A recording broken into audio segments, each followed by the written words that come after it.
대단한 영원한 약속이란 주제로 말씀을 나누도록 하겠습니다. 특별히 사무엘하 7장은 하나님께서 다윗의 소원을 들으신 후에 다윗에게 약속하신 영원한 언약에 대해서 가르쳐주고 있습니다. 그 언약을 한 6가지 정도로 구분할 수 있는데, 먼저는 다윗의 소원입니다. 1절부터 3절에 있는데, 1절에 보면 하나님께서 다윗을 도와주셔서 주변 국가의 전쟁에서 승리하도록 하시고, 또한 그들이 침략하지 못하도록 지켜주심으로 다윗과 이스라엘에게 평안을 주셨습니다. 여러분, 이렇게 평안과 평안은 하나님께서 지켜주실 때만 가능한 것입니다. 내가 아무리 노력하고 내가 아무리 부르짖어도 하나님이 지켜주시지 않고 도와주시지 않으면 그것은 불가능하기 때문입니다. 그래서 우리는 우리의 가정의 평안, 우리의 교회의 평안, 우리 나라의 평안을 위해 기도해야 하는 것입니다. 바로 우리 모두 하나님께서 여러분들의 신앙도 지켜주시고, 건강도 지켜주시고, 가정도 지켜주시고, 물질과 사업당도 지켜주시는 그러한 평강과 은혜를 누리시기 바랍니다. 또한 다윗은 자신과 나라가 평안한 모든 것이 다 하나님의 은혜라는 사실을 깨닫고 알고 믿었습니다. 그래서 자신의 능력으로 나라가 평안한 것이 아니라 하나님께서 도와주셨기 때문에 나라가 정치적으로도 군사적으로 경제적으로 평안하다는 사실을 알았습니다. 그리고 믿고 감사한 것입니다. 여러분, 은혜 중에 은혜가 무엇일까요? 물론 가장 큰 은혜는 내가 구원받은 것이지만, 또 우리가 살아가면서 누릴 수 있는 은혜 중에 큰 은혜는 바로 나의 모든 것, 나의 나된 것이 다 하나님의 은혜라고 깨닫고 믿는 것입니다. 그것을 우리가 말로만 하는 것이 아니라 진정 내가 깨닫고 삶 가운데 인정하는 것, 인정으로 하나님께 진정으로 감사하는 것, 그것이 가장 큰 은혜인 줄 믿습니다. 또 2절에 보면 다윗이 나단 선지자를 불러, 선지자여, 내가 하나님의 은혜로 이렇게 평안을 누리게 되었으니 그 은혜에 보답해야 되지 않겠습니까? 지금 나는 좋은 왕국에 살고 있는데 하나님께서는 낡은 텐트 안에 계시니 항상 미안하고 죄송한 마음뿐입니다. 그래 내가 하나님을 위하여 하나님의 성전을 아름답게 지어드리고 싶습니다. 그것을 한번 같이 기도합시다라고 그렇게 제안하고 상의합니다. 여러분, 이 얼마나 다윗의 아름답고 겸손한 마음입니다.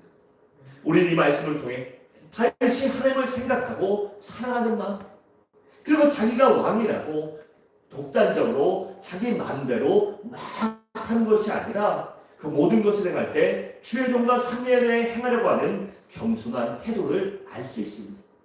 그러한 모습을 통해 다윗의 신앙과 인격과 겸손한 성품을 알 수 있는 것입니다. 바로 우리도 다윗과 같은 이러한 신앙과 인격과 겸손을 소유하시기 바랍니다. 또 3절에 보면 다윗의 소원을 들은 나단 선지자가 감동받고 다윗에게 왕이요, 그렇게 하는 것이 너무 좋을 것 같습니다.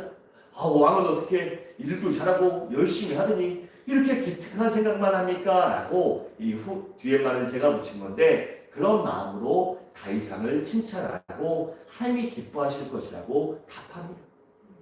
그리고 다음으로는 4절부터 7절의 내용으로 다윗의 소원을 하나님께서 거절하십니다. 다윗이 하나님을 생각해서 내가 하나님의 성전을 짓고 싶습니다 라고 했는데, 그날 밤에 하나님께서 나단 선지자에게 나타나셔서 다윗의 제안을 단칼에 거절하십니다. 4절에 보면 그날 밤 즉시 하나님께서 나단 선지자에게 나타나셔서 말씀하십니다. 그런데 우리는 여기서 이 주의 종의 위치에 대해서 깨달아야 합니다. 여러분, 하나님께서는 누구보다도 다윗을 사랑하는 것이 사실입니다. 하지만 중요한 것은 언제나 주의 종을 통해 말씀하셨다는 것입니다. 그것이 우리에게 무엇을 가르쳐 줄까요? 그건 우리 주님께서는 언제나 주의 종을 통해 일하신다는 것입니다. 그러면 여러분, 할 수만 있다면 주의 종과 가까이 하시기 바랍니다. 또한 할 수만 있다면 주의 종의 기도와 축복을 받는 여러분들 되시기 바랍니다. 또 5절과 7절에 보면 하나님의 사람 다윗이 하나님께서 다윗의 소원을 그냥 됐거든 이게 아니라 정중하게 아주 그냥 상처 안 받게 잘 거절하십니다. 그런데 이것은 거절했다기보다는 좀 더 정확히 말하면 오류하거나 유보했다는 것입니다. 안 돼 하지 마가 아니라 그것은 지금은 안 되고 너 자식 때 하자. 조금 뒤에 하자. 그 여러 가지 이유를 말씀하십니다. 그것은 먼저는 아직 성전을 지을 때가 아니라는 것입니다. 여러분 5절과 6절 말씀에 보면 거기 나오는 집과 장막은 상당한 차이가 있어요. 집은 뭐죠? 고정된 것을 말합니다. 그런데 장막은 이동용 텐트예요. 그러니까 하나님께서 아직은 고정되어 한 곳에 머무르시는 것이 아니라 친히 이동하시며 이스라엘을 위하여 일하실 때라는 것입니다. 왜냐하면 아직까지 다윗의 왕권이 확립되지 않았기 때문입니다. 또한 아직까지 왕권이 없다 보니 이 나라가 견고히 서지 못했어요. 또한 아직까지는 이 모든 주변 정세가 심란하기 때문에 왕권이 안 쓰고 나라가 견고해지지 않다 보니까 언제 어느 애들이 침략할지 모르는 그러한 조금 어려운 상황이었습니다. 그렇게 아직은 내가 이 백성들을 내가 친히 돌봐야 된다. 내가 필요한 것을 다니며 이 백성들을 친히 다스리고 고쳐주고 싸매주고 그들을 내가 보호해줘야 된다고 그렇게 하나님이 내가 일해야 되기 때문에 아직은 때가 아니라고 말씀하신 것입니다. 그리고 또한 이 모든 것을 이룰 때까지 하나님이 친히 일하시고 그 다음에 성전을 지어도 늦지 않다는 것입니다. 그래서 다윗의 소원을 거절하신 것입니다. 대신에 어떤 약속을 주시죠? 아들을 통해 성전을 지을 복을 허락해 주시겠다고 약속하십니다. 여러분 다윗의 소원은 평생 성전을 짓는 것이었습니다. 다윗의 일평생 소원이 하나님의 성전을 짓겠다라고 해서 이 나중에 솔로몬이 성전을 지을 때 필요한 모든 것들이 거의 대다수가 다윗 왕 때부터 차곡차곡 준비했던 거예요. 그러니까 다윗이 성전 짓기 위하여 수십 년간 정기적금을 들었던 거랑 마찬가지입니다. 여러분 그렇다면 여러분들의 평생 소원은 무엇입니까? 이 세상에 수없이 많은 건물이 있고 이 건축물이 있지만 성전을 짓는 것보다 복된 건축은 없을 것입니다. 저는 여러분들의 소원이 교회를 세우고 교회를 부흥시키는 것이 되시기를 주님의 이름으로 축원합니다. 다음으로는 8절부터 17절의 내용으로 다윗에게 하나님이 언약을 주십니다.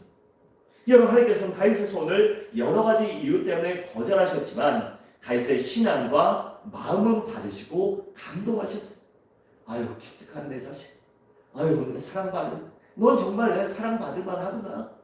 내가 너 정말 사랑한다라고 그렇게 그의 믿음과 마음을 인정해 주십니다. 그래서 하나님께서는 다윗이 요구하지도 않았음에도 불구하고 일방적으로 다윗에게 영원한 약속을 먼저 하십니다. 여러분 하나님을 감동시키는 신앙생활, 하나님을 기쁘시게 해주는 신앙생활을 한번 해보세요. 그럼 하나님께서는 우리가 요구하지 않아도 우리가 생각지도 못한 복을 부어 주실 것입니다.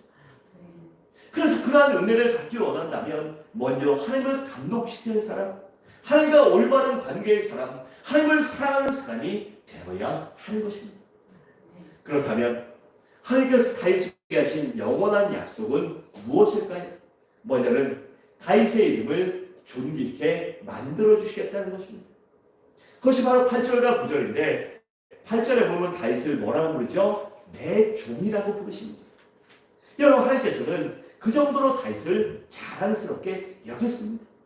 만약에 다윗이 하나님 볼 때는 그러고 안 볼 때만 나쁜 짓거리 하고 이러고 산다면 하나님이 딴 사람 앞에서 내 종이다 이러겠어요? 그렇잖아요. 우리가 어디 가서 회사에서 일하든지 어디서 일하든지 간에 그 사람이 열심히 하고 성실히 하고 최선을 다하고 그런 모습이 있다면 어디 가서든지 내 밑에 사람이야 막 이러고 자랑하겠지만 뭐 여기서도 뺀들뺀들거리고 뺀들뺀들거리고 막 속된 말로 짤막해서 있긴 하고 이러면 뭐 알잖아요. 그럼 어디 가서 얘기하기 창피한 거거든요. 근데 다윗은 지금 얼마나 하나님 앞에 성실하게 살았든지 하나님이 너는 내 종이다라고 그렇게 자랑스럽게 여기고 있는 것입니다. 이처럼 우리들도 하나님께서 자랑하고 싶은 사람이 되시기 바랍니다. 하나님 마음에 쏙 드는 사람이 되시기 바랍니다. 그러면 하나님께서 반드시 함께하여 주실 것입니다.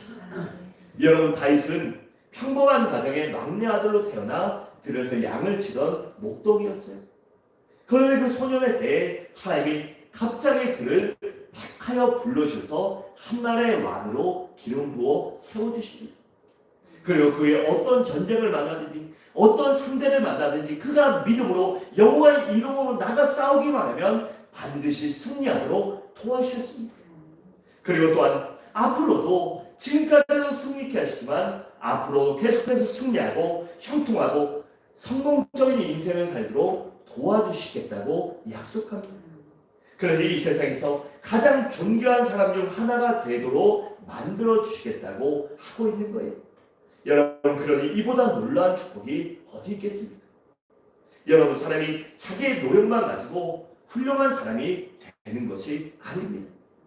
하나님께서 함께 하시고 도와주셔야 형통한 사람, 승리의 사람, 성공적인 사람, 존귀한 사람이 될 수 있는 것입니다. 바라건대 우리 모두 그러한 사람이 되시기 바랍니다. 그런데 그러기 위해서는 우리가 먼저 하나님을 기쁘시게 해드리는 사람, 하나님의 마음을 감동시킬 수 있는 사람이 되어야만 합니다. 그렇게 우리가 하나님의 마음을 감동시키고 하나님을 기쁘시게 하는 사람이 될 때 하나님께서 반드시 우리를 축복해 주시고 존귀한 사람, 형통한 사람으로 만들어 주실 것입니다. 여러분, 요셉을 보세요. 그도 여러 가지 고난과 어려움을 당했습니다. 하지만 그가 믿음으로 살아가고 믿음으로 세상의 유혹을 이겨내자, 신앙과 믿음과 인격을 지키자 어떻게 됐죠? 때가 되자 하나님이 그를 존귀한 자로 만들어 주십니다. 또 다니엘을 보세요. 포로로 끌려가서 아무것도 할 수 없는 존재였지만 그가 끝까지 신앙의 지도, 믿음을 지키자, 목숨을 걸고 신앙생활하자 하나님이 그 목숨을 걸어가셨나요? 아닙니다. 그 환경 속에서 그 화가들의 복이 되게 하시고 다니엘을 모함했던 모든 정적들을 한 방에 해결해 주십니다. 여러분, 정치를 TV 보면 맨날 헐뜯고 막 하잖아요. 물고 뜯고. 그것이 정치판입니다. 어떻게든지 물고 뜯고 어떻게든지 함정 파서 내 상대판 쓰러뜨리고 짓밟아 늙고 재기하지 못하게, 이게 정치판인데 다니엘은 그런 추잡한 짓거리 하지 않고 오직 믿음으로 살았더니 그 추잡한 것에 그 추잡한 인간들이 걸려서 모두 다 죽어버리게 됐습니다. 그래서 존귀한 사람이 된 것입니다. 여러분, 바라건대 우리 모두 이러한 다니엘 같은, 요셉 같은, 다윗 같은 하나님을 기쁘시게 하는 사람이 되시기 바랍니다. 그리고 하나님이 다윗에게 하신 두 번째 언약은 그에게 진정한 정착과 평안을 주시겠다는 것입니다.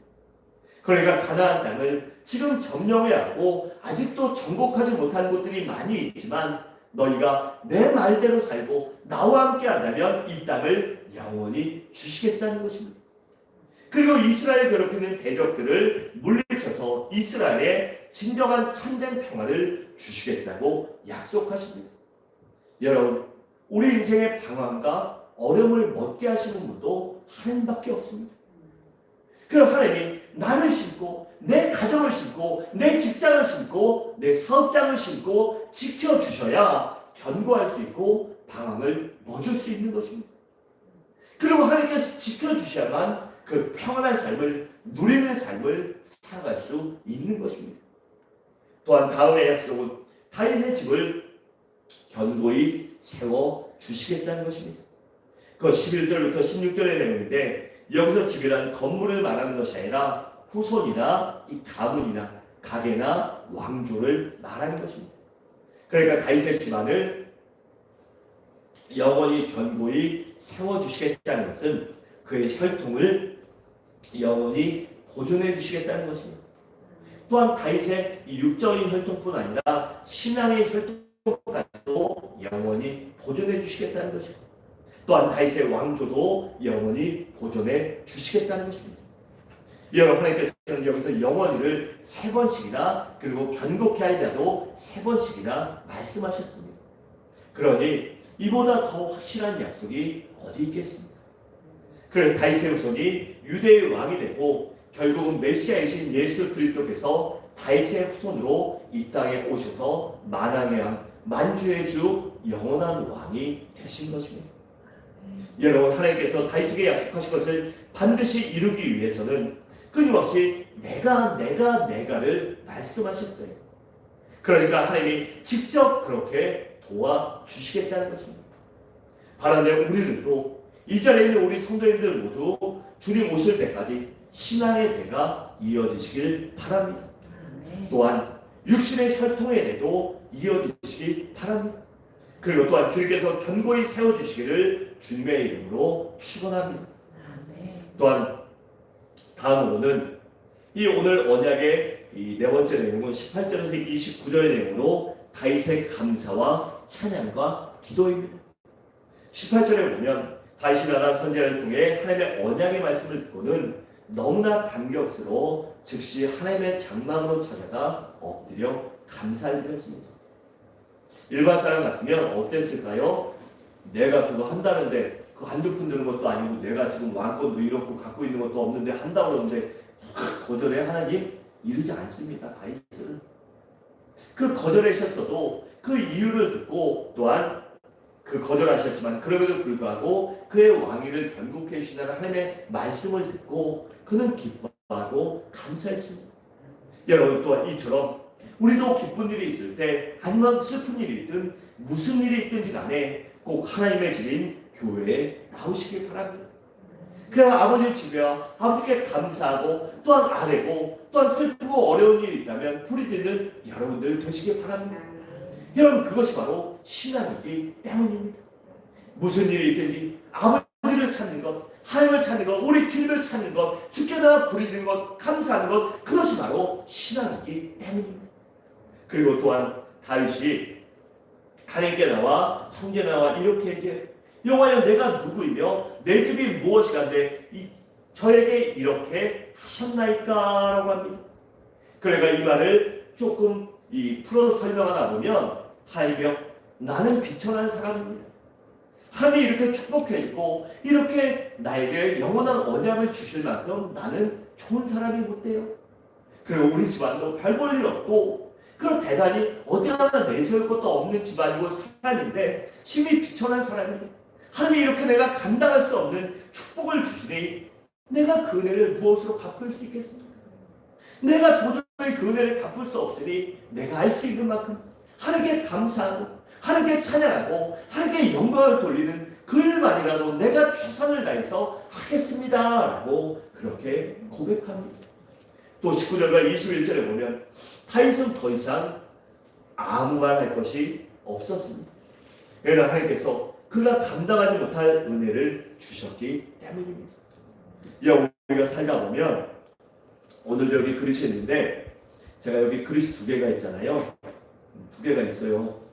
그런데 뭐 물컵이나 물병도 종류가 수백 가지, 수천 가지, 수만 가지 될 거예요. 그런데 그리고 또 그 사용하는 용도가 다릅니다. 제가 이걸 들고 이렇게 마시면 보기가 굉장히 안 좋을 거예요. 그렇잖아요. 아니면 물은 더 많이 들어가는데 어떨 때는요 막 건조하고 이럴 때는 또 말을 빨리 하고 막 그럴 때는 소리 지르고 할 때는 입이 타니까 이거하고 모자르거든요. 이게 300ml 정도 되는데 모자라서 한 500ml 먹었으면 좋겠어요. 그런데 그 500ml 갖다 놓고 막 입안 큰 양아지고 막 이렇게 먹으면 그게 안 좋을 거 아니에요. 그래서 제가 이렇게 이쁜 컵에다 먹거든요. 강대상에서는. 그리고 이거 다 먹으면 여기 있는 걸 따라서 여기 만들어요. 그런데 얘가 불평을 해. 나는 더 많이 하고 맨날 물 필요한데 너 왜 나한테는 입 안 대고 먹고 왜 얘만 쓰냐? 난 맨날 왜 구석에 갈미러 그러냐? 이러고 불평하지 않습니다. 얘는 그래요. 나도 좀 가만히 있고 싶은데 너 왜 시도 때도 없이 나 들어서 입 대고 자꾸 침냄새 나게 그러냐? 나도 불쾌하다? 이러지 않습니다. 다 각자 그릇에 따라 쓰이는 거에 감사하고 쓰이는 것이 진정 축복인 것이에요. 왜냐면 찬장에 뭐 그릇 좋아하시는 분들은 주방 찬장에 가면 5년 10년 가도 한 번도 안 꺼내 쓰는 그릇들이 있거든요. 얼마나 불쌍해요. 한 2년 3년만 안 써도 그거 꺼내보면 어떤지 아세요? 그 주방에 막 공기 중에 기름때랑 해갖고 끈적끈적하고 만지기도 싫고 쓰기도 싫고 한 5년 10년 된 건데 아무리 비싼 거라도 쓰기 싫어요. 그럼 그 그릇을 쓰면 어디로 가는 거죠? 쓰레기장밖에 갈 데가 없습니다. 여러분, 그래서 우리가 무엇이 되든지 간에 내가 컵이 되었든 내가 텀블러가 되었든 내가 물통이나 주전자가 되었든 내가 쓰임받는 것에 기뻐하시기 바랍니다. 내가 사용되는 것 그것만도 큰 축복임을 믿으시기 바랍니다.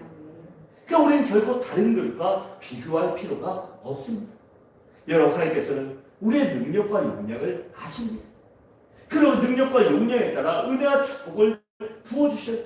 우리는 그 사실을 가지고 감사하고 충성하면 되는 것입니다. 내게 주신 은혜가 내게 족하다. 그리고 내가 더 큰 은혜를 받기 위해서, 내가 더 큰 축복을 받기 위해서 내 그릇을 깨끗하게 하고 내 그릇을 넓히고 아름답게 만들면 되는 것입니다. 그런데 어리석은 사람들은 꼭 다른 사람들과 비교합니다. 그냥 불평하고 원망하거나 아니면 한 달란트 받은 사람처럼 아무것도 하지 않습니다. 그러니 이 축복으로부터는 점점 더 멀어지고 축복이 점점 더 요원해지게 되는 것입니다. 그러니 얼마나 어리석은 사람입니까? 바라는 우리 모두 하나님께 쓰임받는 것을 어떻게든지 쓰임받는다면 감사하시기 바랍니다.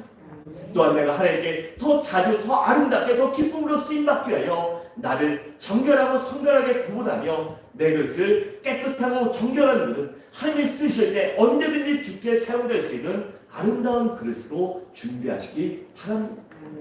또 이 시절과 사절에 보면 다윗의 신관을 볼 수 있습니다. 여러분, 다윗은 하나님을 가리켜 위대하신 하나님이라고 말합니다. 또 오직 유일하시고 참되신 하나님, 구원의 하나님, 기적을 행하신 하나님, 일방적으로 은혜와 사랑으로 이스라엘 택하시고 하나님의 백성 삼아주신 전능하신 하나님이라고 그렇게 찬양하고 고백합니다. 이처럼 다윗은 하나님에 대해 아주 구체적으로 바르게 제대로 알고 있었습니다. 그리고 그 사실을 항상 기도와 감사와 찬양으로 고백했던 것입니다. 그런데 다윗이 이렇게 하나님에 대해 많이 알 수 있었던 것은 그만큼 그가 하나님에 대해 많이 공부했고 많은 교제를 가졌고 많은 시간과 노력을 할애했기 때문입니다. 여러분, 바른 알미 바른 지식을 낳습니다. 또한 바른 지식이 참 믿음을 낳는 것입니다. 그러니까 우리가 바르게 알고 온전히 알고 제대로 알고 깊이 알 때 우리가 그것을 내 것으로 사용할 수 있고 그것이 진정한 내 신앙이 되는 것입니다.